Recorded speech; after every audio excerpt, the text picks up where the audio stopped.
You're listening to What to Listen To, the podcast that answers the question you didn't even know you were asking. From fascinating deep dives to thought-provoking trends, we've got your ears covered, so sit back, plug in, and let's explore what's worth your time today. Welcome back to What to Listen To. Today we're taking a deep dive into a fascinating corner of history, the surprising link between the CIA and the early days of some tech giants you might not expect. We're talking pre-Google here, folks. That's a whole other deep dive for another time. And a quick shout out to our sponsor, plushtrap.com, where you can find the super comfy bunny beanie and the ever so stylish Bunsky mask.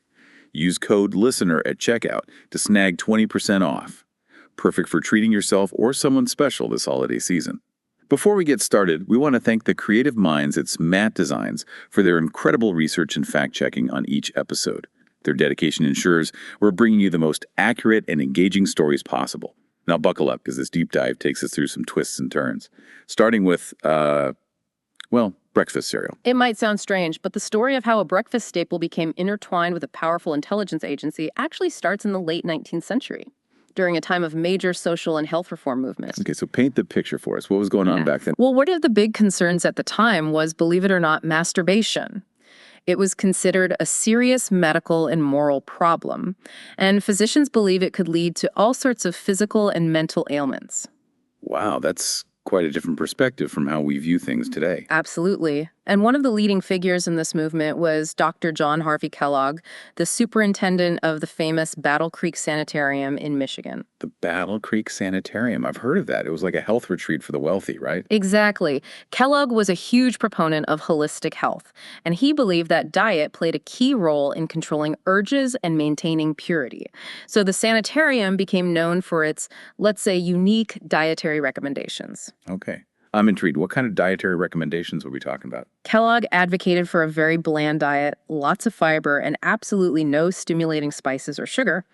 He believed these restrictions would help suppress what he saw as unhealthy desires. So no coffee, no spicy food, no sweets. That sounds pretty austere. It was. But here's where the story takes an unexpected turn. In 1894, while searching for a wholesome, ready-to-eat breakfast option for his patients, Dr. Kellogg and his brother Will Keith Kellogg stumbled upon what would become one of the world's most popular breakfast cereals, cornflakes. Wait, are you telling me that cornflakes, the cereal we associate with kids and sugary sweetness, started as a bland anti-masturbation breakfast food? That's incredible. It is quite ironic, isn't it? The intention behind the invention was far from the sugary cereal aisle we see today. The Kellogg brothers initially created cornflakes as a way to promote a bland and what they believed to be a purifying diet. So how did cornflakes go from this very specific purpose to becoming a global breakfast phenomenon? Well, that's where the story gets even more interesting. The Kellogg brothers eventually had a falling out over, of all things, sugar. Will Keith Kellogg saw the commercial potential of cornflakes and wanted to add sugar to make them more appealing to the masses. But Dr. John Harvey Kellogg strongly opposed this, believing sugar was unhealthy and completely undermined the original purpose of the cereal. That's quite a clash of vision. So what happened? This disagreement led Will Keith to break away and found the Battle Creek Toasted Cornflake Company, which later became the Kellogg Company we know today. He added sugar to the recipe, marketed aggressively, and, well, the rest is breakfast history. So from a sanitarium in Michigan trying to curb certain desires, a breakfast empire was born. It's amazing how something created for one specific purpose ended up having such a massive and completely unintended impact on food culture. It really highlights how innovation can take unexpected paths, but this theme of unexpected journeys is just getting started. Okay, now I'm really curious. How does the CIA fit into all of this? Well, that takes us to a different company altogether, and to another innovation that revolutionized the world in a way no one could have predicted: the relational database. A relational database. I have to admit that doesn't sound quite as exciting as cornflakes, but I'm all ears. Tell me more. It might not sound thrilling on the surface, but trust me, it's a fascinating story. This takes us to the 1970s and the early days of a company you've definitely heard of, Oracle. Oracle, the software giant. What do they have to do with the CIA? Well, Oracle's journey actually began with a small software company called Software Development Laboratories, or SDL, and one of their first big clients was none other than the Central Intelligence Agency. That's a pretty high-profile client for a startup. What kind of work were they doing for the CIA? SDL had this revolutionary idea for a new type of database system, what we call a relational database. This was a huge leap forward in how we store and manage data. And the CIA, with its need to handle massive amounts of information, saw the potential and awarded SDL a contract to develop this system. They even gave it a code name, Oracle. So the CIA essentially funded the development of this groundbreaking technology. That's pretty amazing. It was, and this government contract did more than just provide funding. It also gave SDL credibility in the eyes of other potential clients. That makes sense. Having the CIA as a reference would certainly open some doors. Absolutely. And building on that success, SDL released Oracle version 2 in 1979, the first commercially available relational database management system, or RDBMS, that used something called SQL. Okay, hold on. I'm familiar with databases in a general sense, but could you break down what relational database and SQL mean in simple terms? Of course. Think of a relational database like a really well-organized spreadsheet on steroids. It allows you to store information in different tables and link them together based on relationships. For example, you could have one table for customer information, another for orders, and another for products. And you can connect them so that you can easily find all the orders for a specific customer or see which products are selling the most. Okay, that makes sense. It's all about making connections between different pieces of information. And what about SQL? What role does that play? SQL, which stands for Structured Query Language, is like the language you use to communicate with the database. It allows you to ask questions, retrieve data, and make changes. It's what makes these relational databases so powerful because you can easily extract specific information you need. So basically, the CIA's investment helped launch what became the standard for how we handle data even today. That's a pretty significant impact. It is, and the story of how government support shaped the tech landscape doesn't end there. Remember Steve Jobs and his journey after leaving Apple? You mean when he founded NextT? That was in the mid-'80s, right? Exactly. And while NextT struggled to gain traction in the commercial market, they found an interesting customer base in, you guessed it, government agencies. Really? The CIA was interested in NextT's technology, too. Not just the CIA, the NSA and FBI were customers as well. They were drawn to NextT's powerful hardware and its sophisticated operating system, NextT Step, which was ideal for handling complex data and secure communications. It's fascinating how this theme of government support emerges again. It's almost like a mirror image of what happened with Oracle. It is quite similar. And here's something even more surprising.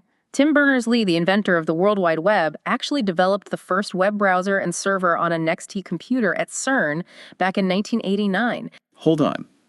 Are you saying that the very foundation of the internet as we know it has roots in a company that was partly supported by government contracts? That's incredible. It might sound like a stretch, but it's true.